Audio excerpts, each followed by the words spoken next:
In this video lecture, we will discuss about tower fermenter. So, let's start with introduction. It is known as pneumatic fermenter. There is a unidirectional flow of gases. In the same direction, there is a flow of gases from the bottom to the top. There is a unidirectional flow of gases. Definition is given by Smith and Grainshield in 1971. It is an elongated vessel. It is an elongated vessel, non-mechanical stirred fermenter. There is no any mechanical stirring device is there in it is being used. So it is a non-mechanical stirred fermenter. We don't have any mechanical stirrer inside it.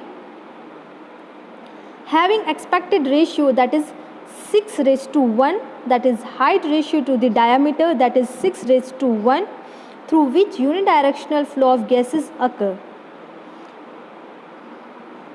That we will see. It is a really long and tall fermenter, that is height, from the height is raised to diameter, that is 6:1. Three types of tower fermenters are found on the basis of their design, that is bubble column bioreactor, vertical tower beer fermenter, multi-stage fermenter.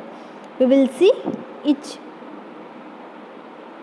First we will see bubble column bioreactor.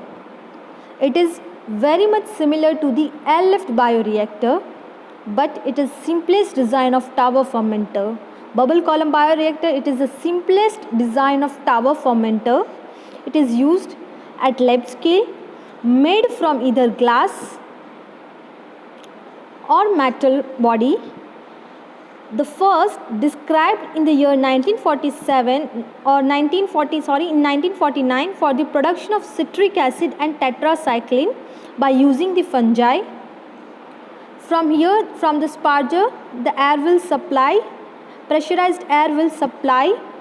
Pressurized air will lift up all the microorganism and the nutrient that is present inside the bubble column bioreactor. Now we will see vertical tower beer fermenter. In the vertical tower beer fermenter, there is the perforated plates, that it contain perforated plate positioned at interval in tower fermenter to maintain maximum product production in the main vessel. At top part, fermenter contain two compartments, that is settling zone and product removal zone or a chamber.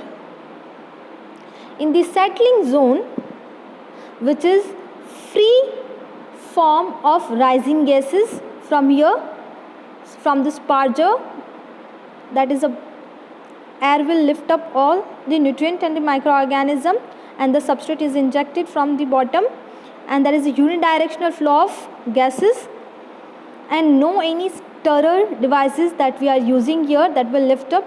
And at the bottom, at the top part, there is the two compartment, that is the settling compartment and this that is product removal chamber. In the settling compartment, it is a free of rising gases, so the cell could settle down. The cell could settle down over here and return to the main body of the tower, that is recycling of the yeast cell. In the product removal chamber, the clear beer, whatever the product that has been formed, could be removed from the top. Now we will see multi-stage fermenter system or multi-stage tower fermenter. In this fermenter, a column from the body of vessel which is divided into compartment by placing perforated plates across the fermenter.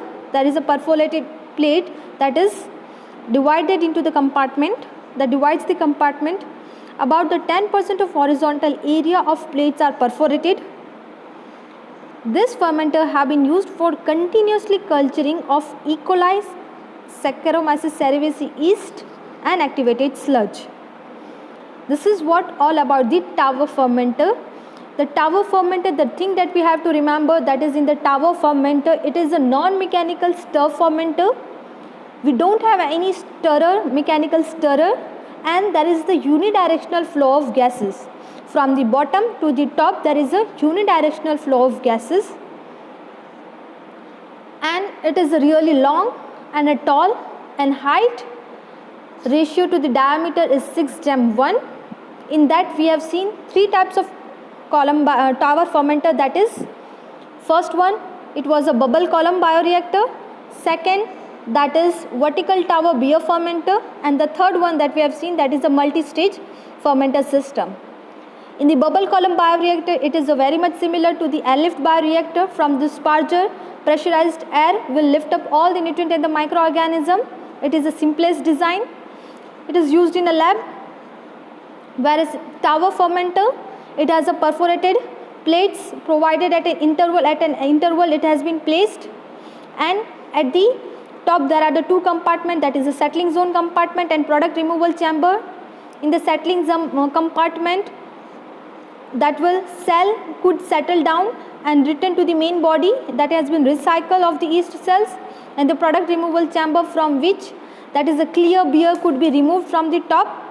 In the multi-stage tower fermenter, mainly horizontal fermenter used for continuous culturing of yeast cell and treatment of the sludge. This type of fermenter in which nutrient added, that is from the top, and the product withdrawal from the bottom, that is the nutrient added from the top and the product removal from the bottom. The body of a vessel is divided into many compartments by placing multiple perforated plates, that we have placed the multiple perforated plates, that the body has been divided into many compartments. This is what all about the tower fermenter.